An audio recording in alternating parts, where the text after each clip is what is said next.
En estos momentos queremos presentarle el vino Monte Abellón. Es un vino exquisito, de buen sabor y de buen cuerpo. Vino Monte Abellón. Para su pedido, llamar al teléfono 829-781-2945. Vino Monte Abellón. Y seguimos conversando con el ingeniero civil Leonardo Reyes Madera. Entonces, ingeniero, quisiéramos que antes de seguir ya con el tema, y veo aquí que usted puso en circulación un libro que dice el día del terremoto, ¿verdad? Entonces, 4 de agosto del 1946. Quisiera que de manera breve nos recogiera algo sobre el libro para retomar el tema, porque tiene mucho que ver, si es del mismo tema. Claro. Fíjate, ese libro recopila todos los artículos de periódico de esa época. ¿Dónde está a la venta ese libro? Ese libro está aquí en The Green Store, aquí mismo en la Fantino Falco 59. Sí. Y estaba en Cuesta, estuvo también en Tesauro. Y lo que hace ese libro es recopila toda la información del terremoto del 46.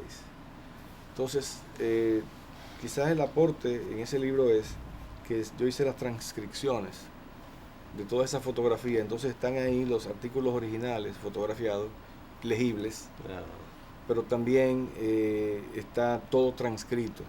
¿Y qué magnitud? Y ya todo está en 8.1. Ese ha sido el mayor, ¿verdad? Sí, ese fue el que produjo el tsunami que acabó con Matancita en aquel momento, ¿no? Entonces habían 300 viviendas y nada más dejó 8 en pie. Y en el Bajío y Cabrera hubo un buen número de muertos ahí, de personas que perdieron su vida. ¿Cuáles son los otros sismos de terremotos de mayor magnitud, pero ya por debajo de ese? Bueno, el que le sigue a ese fue el del 71, que fue 6.5 aquí en la Fosa de los Muertos, y el del 2013 en Puerto Plata, que fue 6.4. Pero en sismos históricos sí hay terremotos importantes, como el de 1842, que fue en Puerto de Paz, Haití.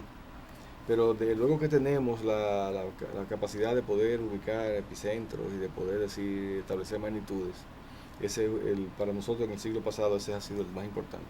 Sí, nosotros recibimos de vez en cuando algunas de parte de un amigo sismos que se producen de 4.5, de 5, pero parece que fuera en el agua, ¿verdad? Sí. Fuera de tierra.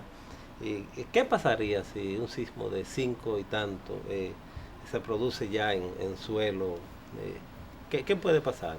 Porque bueno, hasta ahora esos sismos parece que han estado un poco alejados, muy profundos. Porque mira que lo que pasa, la placa del Atlántico va penetrando por debajo de la isla, y entonces ya debajo de Higüey tenemos profundidades de 275 kilómetros. De hecho, ahorita, hace como media hora, hubo un sismo ahí en la Saona de 4.5 debajo de la Saona, casi a 300 kilómetros. Esos sismos casi se dan todos los días, pero son menos de 4 y nada más son registrados por instrumentos, ¿no? Sí.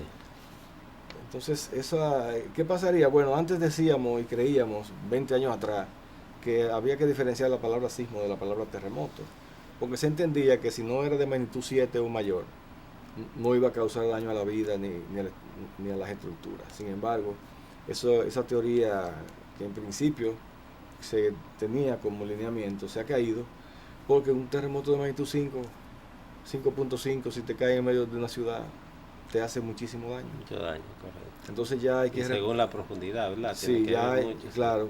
Y últimamente casi todos son superficiales, lo que se han generado. Fíjate, 10, 15 kilómetros, son sismos que son como si tú tuvieras un bucapié que te explote en los pies tuyos. Correcto. Entonces, por eso es que es tan importante el asunto de determinar la vulnerabilidad, que era lo que estábamos hablando ahorita. Sí. Porque es la única oportunidad que tenemos de poner la mano a los edificios que vemos vulnerables para restituirle su fortaleza ante un terremoto y poder salvar la vida de la gente y la misma infraestructura, o sea, la misma propiedad. Correcto. Se dice que nosotros estamos en un área de alto riesgo sísmico. ¿Qué hace que la República Dominicana se encuentre dentro de esos parámetros, de esas posibilidades? Bueno, la isla Hispaniola en sí, Haití, República Dominicana, pues es el borde norte de la placa del Caribe. Estamos en una zona de contacto entre la placa del Atlántico y la placa del Caribe. Ambas nos movemos en direcciones opuestas y como la placa del Atlántico es enormemente grande con respecto a nosotros, pues sencillamente no solamente nos está desplazando, sino que nos está penetrando por debajo. Por debajo. De ahí tú ves pero es mucho más grande. Sí, la placa del Atlántico pero nos penetra por debajo. Por debajo, en lo que se llama zona de subducción. Sí. Eso es lo que da origen a la fosa de Milwaukee o trinchera de Puerto Rico con casi 10 kilómetros de profundidad. Sin embargo, como nos está levantando, la isla se va levantando cada día más. Y por eso que vemos que la formación rocosa más reciente es la caliza recifal que está en el este de la isla. Yo diría que con suerte, dentro de miles de millones de años, no tendremos que usar ferry para ir a Puerto Rico. Porque si nos siguen levantando, pues, se va a tener roca. Sí, vamos a tener un paso libre por ahí. Bueno, ahí que la cosa se pone dura, ¿verdad? Bueno, quisiera que nos hable de las escuelas. Hace unos meses, parece que al inicio de la construcción de las escuelas, me escuchaba usted quejándose de ciertos procedimientos constructivos. Entendemos que las escuelas están diseñadas con el nuevo código sísmico, entendemos nosotros, pero no tan solo es el diseño, sino es la construcción, y eso está en el proceso constructivo, y depende mucho del profesional que las esté construyendo, pero depende mucho también de la supervisión. Quisiera que usted nos inicie con ese tema para luego ir a otro espacio comercial y seguir con el mismo tema. Muy bien, fíjate, sí. Yo he visitado alrededor de 40 escuelas de las que están construyendo. Sí. Es cierto lo que tú dices, que se ha tomado en cuenta el nuevo código sísmico, o sea, ya tenemos 3 líneas de resistencia, ya tú ves una estructura más fuerte que la que estábamos haciendo hasta el momento, no necesariamente con el aspecto constructivo y el aspecto supervisión. Sí.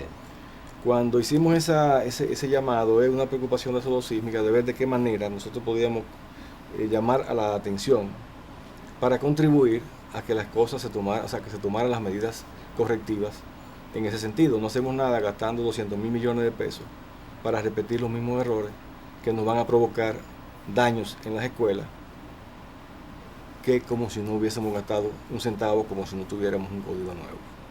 Si tú vas a las obras te das cuenta de que seguimos provocando el efecto de columnas cortas al pegar las paredes a las columnas.